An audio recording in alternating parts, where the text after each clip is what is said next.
Darkness lingers, heavy like the silence of suffering, the ache of injustice. Hope feels like a distant thought. But light cannot be stopped. It breaks in, it breaks through. Light reveals what's hidden. It exposes lies, shatters shadows, restores clarity where there was confusion, hope where there was despair. Jesus came not just bearing light, but being light. Light walked among us, gave sight to the blind, calmed the storm, touched the unclean, fed the hungry, raised the dead, cast out evil, forgave sin. The people dwelling in darkness have seen a great light. The dawn has come. The kingdom is here.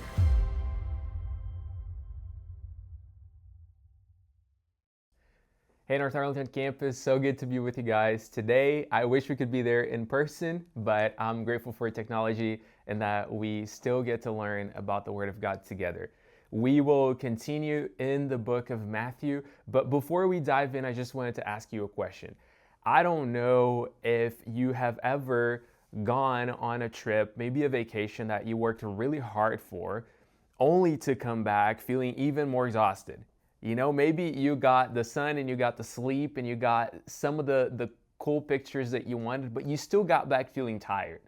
You know, and I'm not sure if that has ever happened to you, but I think that sometimes that happens because as much as physical rest is a gift from God, it can be insufficient.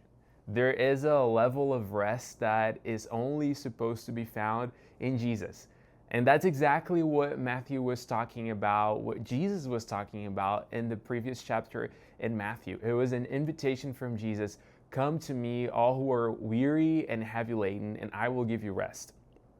So now, as we go into chapter 12, we will see Jesus painting a stark contrast between the heavy yoke of rule-keeping and religion that the Pharisees were teaching and the light and freeing yoke that Jesus has, right? He is inviting his disciples into a place of rest. And so if you have your Bibles with you, I want to invite you to read Matthew chapter 12, verses 1 and 2 for us to understand what's happening here. And it says, at that time, Jesus went through the grain fields on the Sabbath. His disciples were hungry and they began to pluck heads of grain to eat. But when the Pharisees saw it, they said to him, look, your disciples are doing what is not lawful to do on the Sabbath. So before we go any further, let me give you some context. If you may have heard of this, you may be familiar with this idea, but Sabbath was a day, it was a commandment from God to his people that they were supposed to set aside a day to rest and delight on him. And it was a beautiful reminder that they were no longer slaves in Egypt having to work day after day, but that now they were free and their identity was no longer found in how much they could produce or the things that they could do. And so the Sabbath was a commandment, and the word in the original language, Shabbat, means to cease, right? And so it's to stop and to cease from your efforts. It's a day of rest. It's a day of delight. But what's tricky about this is that the Bible never actually defined work. And so they received that commandment from God, and the Jewish teachers, they came up with this oral tradition that was called the Mishnah, and they came up with 39 items that were considered work, right? And so they were trying to discern what it would mean to keep the Sabbath and to break it. And because of that, again, they came up with all these laws and regulations around the law to help them keep the law that God had given them. So 39 items. And what we see here is that the disciples were traveling on the Sabbath, and the landowners were supposed to leave some of their grains unharvested, so the travelers and the poor that were going by the roads could grab them and eat, right? It was a way of blessing those who would potentially be in vulnerable situations as they were traveling, or in case they just didn't have enough to support themselves. So that's what was happening. And the Pharisees weren't really accusing the disciples of theft, right? Because again, the landowners were supposed to do that. That was customary. It was very common for their culture. But they are accusing the disciples of breaking the Sabbath. It's not that they grabbed the heads of grain, it's that they did it on the Sabbath. And so for them, because of these 39 items that would be considered work, that by plucking out the head of grains, the disciples would be breaking at least 4 of them. And so by just plucking it out, they would be breaking 1. That was considered harvesting. And then they would have to rub it against their fingers to kind of separate the grains, and that was considered threshing. And then they also had to blow off the husk from the grains, and that was considered winnowing. And then by eating it, it was considered that they were preparing a meal. So just by doing that, they were breaking 4 of those laws. But remember, these are not Old Testament laws. These are man-made regulations around the commandment of Sabbath. So that's what was happening. And Jesus was okay with breaking those man-made laws because they knew that they were missing the heart of God in the law, right? The Pharisees, they were a lot more concerned about keeping those man-made laws to a T instead of actually focusing on the heart of God and all of that. And so I want us to keep reading verses 3 through 8 to see what Jesus is talking about here. Verse 3 says, "He said to them, 'Have you not read what David did when he was hungry and those who were with him? How he entered the house of God and ate the bread of the presence, which it was not lawful for him to eat, nor for those who were with him, but only for the priests? Or have you not read in the law how on the Sabbath the priests in the temple profane the Sabbath and are guiltless? I tell you, something greater than the temple is here. And if you had known what this means, I desire mercy and not sacrifice, you would not have condemned the guiltless. For the Son of Man is Lord of the Sabbath.'" And so Jesus is giving them an explanation as to why what the disciples had done was actually okay. Because those man-made laws and regulations were missing the heart of God. And the first example that he gives, starting in verse 3, is about David. David was the Lord's anointed, and he was fleeing for his life, and the priest Ahimelech actually allows him to have the bread of the presence that was supposed to be there in the temple for sacred purposes. And God was not condemning David or the priest for doing that, because in that situation, preserving his life was more important than just keeping a regulation for the regulation's sake. And that's why he is saying here, God desires mercy and not sacrifice. That's his heart. And every law from God is an overflow of his heart. And so he's trying to point their attention to the fact that sometimes by trying to be so obedient to regulations that they have come up with themselves, they are missing the point and missing the heart of God. And then he goes to another example. He talks about the priests in Numbers 28. They still had to keep the sacrifices going even on the Sabbath, right? And they were not considered guilty by God. In fact, it was a good thing that they were performing their duties before the Lord and allowing worship to continue to rise to him, right? And so the Sabbath wasn't about the things that they didn't do. It was about the things that they did do, right? They were fulfilling the purpose of the Sabbath by going before the Lord and bringing him the worship that he deserved. And so Jesus is confronting them and helping them understand the true purpose of the Sabbath.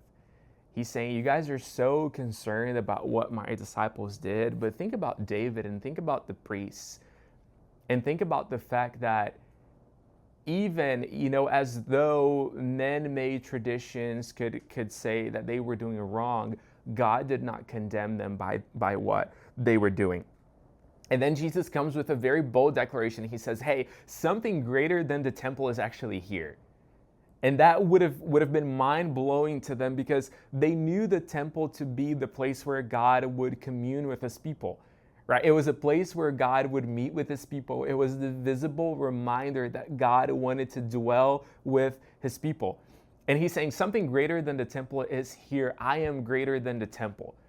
Because while, back then you would need the temple to commune with God, the fulfillment of the temple is here.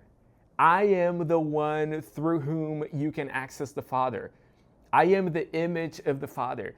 I am the one who tabernacled among you. He pitched his tent among us, and he moved into the neighborhood with us to be around his creation. And so Jesus was pointing their attention to that, to the fact that he was the fulfillment of the temple. And he said, while the temple is great and it has served its purpose, something greater than the temple is here. And I don't want you guys to miss that and to miss the point. And so they were so distracted by the laws that they were making that they could not realize that Jesus wasn't breaking the Sabbath. He was the very fulfillment of the Sabbath. And I think what's so interesting about this is that if we're not careful, we can do the very same thing. And we can turn Christianity into a list of rules and regulations that we need to follow. And we approach God with the mentality of how much money I give and how many mission trips I go on and how many hours a week I serve and how many times a month I go to church, or whatever it is. And if that's the mindset with which we approach God, then we are falling into legalism and into empty religion.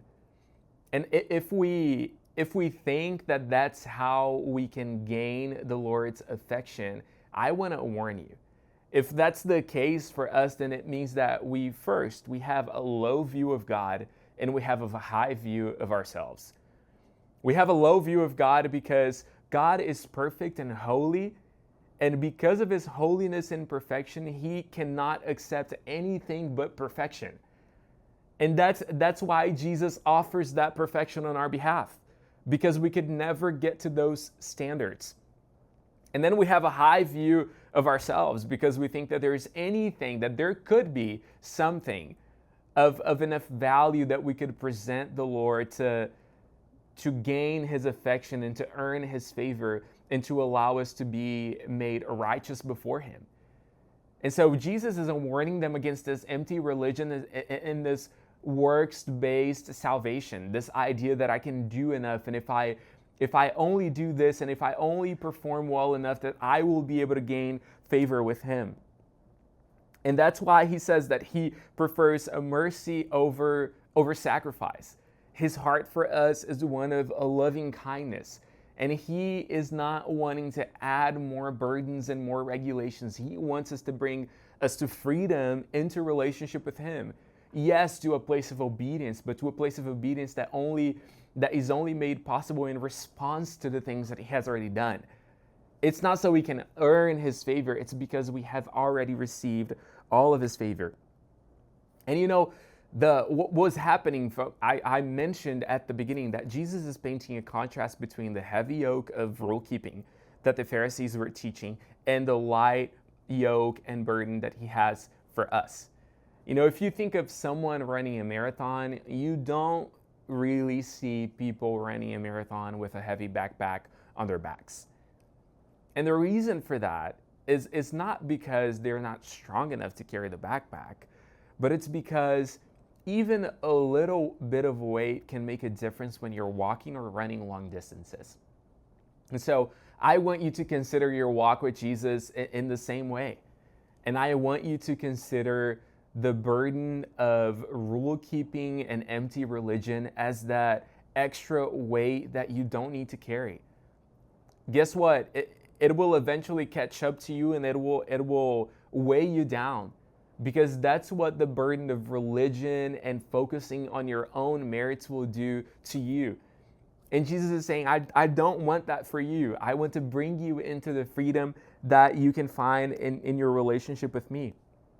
The Pharisees were burdening the people of God, and Jesus was saying, I want you to be free from that so you can live in a relationship with me. And I want to invite you to keep reading what happened after that in verses 9 to 10. It says, he went on from there and entered their synagogue, and a man was there with a withered hand, and they asked him, is it lawful to heal on the Sabbath? So that they might accuse him. And pay attention to what's happening here. They had already criticized Jesus' disciples because of what they had done, plucking the heads of grain. And now they're trying to trap Jesus, right? They know that if they can only catch Jesus breaking the law, they will have a better argument against him. And they were presented with a man with a withered hand. There was a concession in the law that a healing could happen on the Sabbath if we were talking about life-threatening conditions. And they knew that a withered hand wasn't necessarily a life-threatening condition.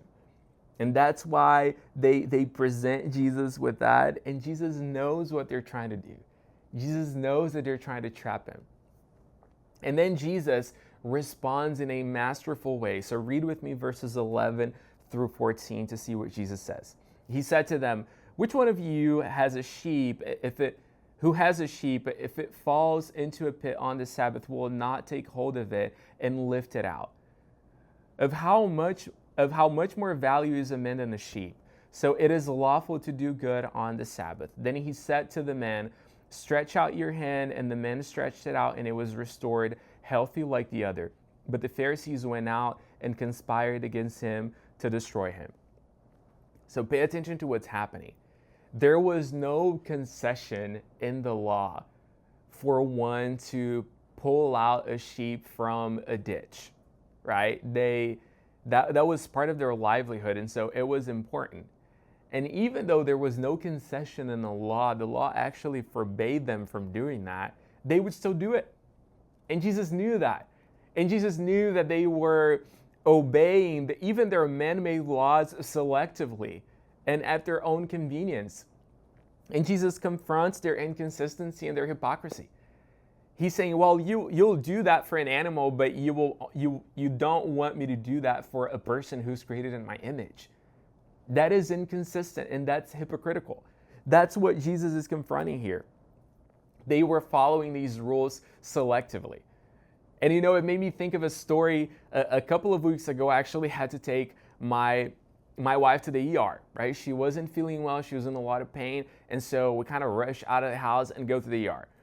And something about me is that I'm usually, a rule follower for the most part. I like coming to full stops, and let's not talk about speeding, but for the most part, I like following rules, and I try to do that when I drive. But let me tell you, knowing that my wife was in the passenger seat in pain, needing medical attention, just turned every speeding and rolling stop instinct in me. And I don't believe I came to a full stop in one single stop sign on the way to the hospital, right? I was probably going a lot faster than I should have, but the reality is something so much greater was at stake, right? And I don't care. I was okay with it, right? I'm not even embarrassed by telling you about it because it was my wife. It was something so important and dear to me that it didn't really matter. It was something so much greater at stake that those regulations didn't mean much to me.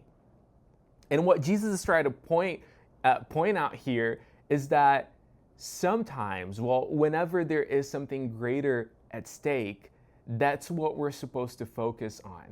And Jesus is saying, you guys are trying to keep these laws and keep these regulations that you came up with at the expense of the people that I've called you to love and serve.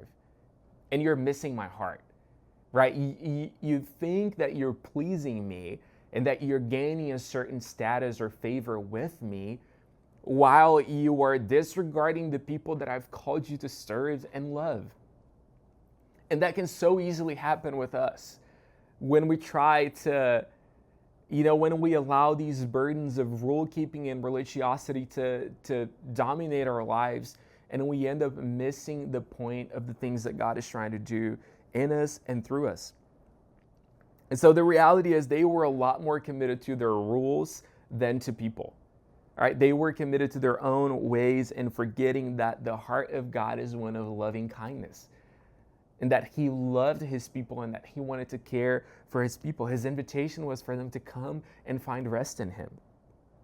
And so we even see in the Gospel of Mark chapter 2 how Jesus talks about how the Sabbath was made for men and not men for the Sabbath.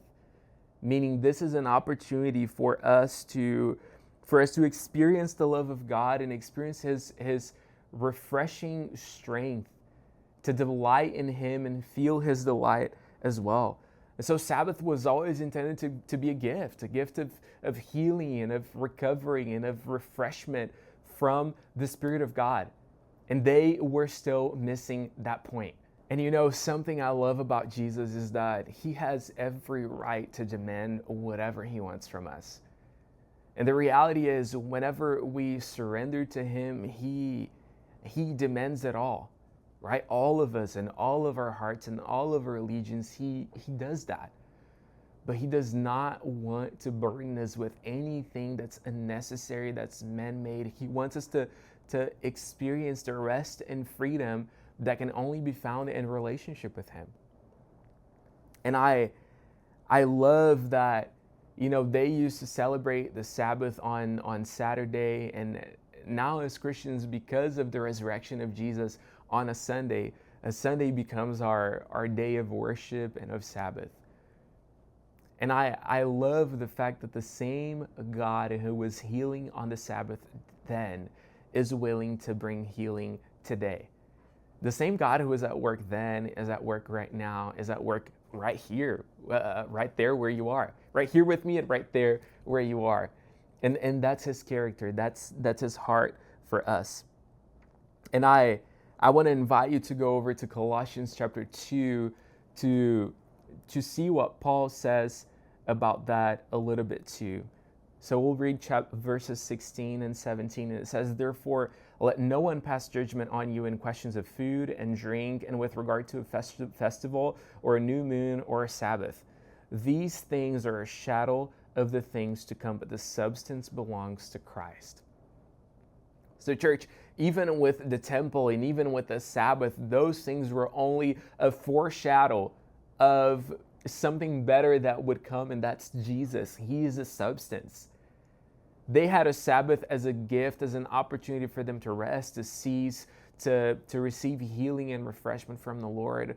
And that's what we find in the person of Jesus. He is the fulfillment of the Sabbath, and he invites us to rest in him. Rest in his finished work and not in our accomplishments. And something beautiful about the Sabbath too is that it is an invitation for us to cease from our efforts to be made righteous before God in our own strength. It's an opportunity to raise the white flag and say, Jesus, I don't really have what it takes. Jesus, I am so desperate for you. You are my place of rest. Your finished work on the cross for me is my place of rest. I will cease from trying to make myself righteous before you based on my performance, because I know I can never achieve that. And I receive your perfect and final work on my behalf. And so we have an opportunity even today to cease from striving and to trust Jesus and to place our faith and our trust in him. Church, it is so easy for us to think that our church attendance or the way we talk to people, how much money you give, how much we volunteer, how much we care for the vulnerable, how many hours a week we are at church, and all those things can help us be in a right standing with God. And the message of Jesus and the Sabbath is there is rest for you and me when you trust my finished work for you. There's nothing you can do to earn my favor, so stop trying. It's exhausting. It's like running that marathon with a heavy backpack on your back. That's not what I want for you. And he's also saying, don't miss out on the things that I'm doing because you're focusing on all of these man-made regulations, thinking that by much doing, you can earn my affection. That's not how it works. God's love for us is in the person of Jesus, and his delight in us is through the finished sacrifice of Jesus. And so my word for you today is stop trying. Cease from your own efforts and trust the finished work of Jesus. Enter his rest. Allow him to give refreshment and rest and peace to your soul and to your heart today. And remember that the same God who was healing on the Sabbath then is able to heal you on the Sabbath today. He's your provider, he's your healer, and he is inviting you to this place of rest. And so my prayer this morning is that you have an opportunity to talk a little bit more about this passage, maybe go back to some verses and allow the Lord to continue to speak to you today. Thank you guys for being here, and God bless you.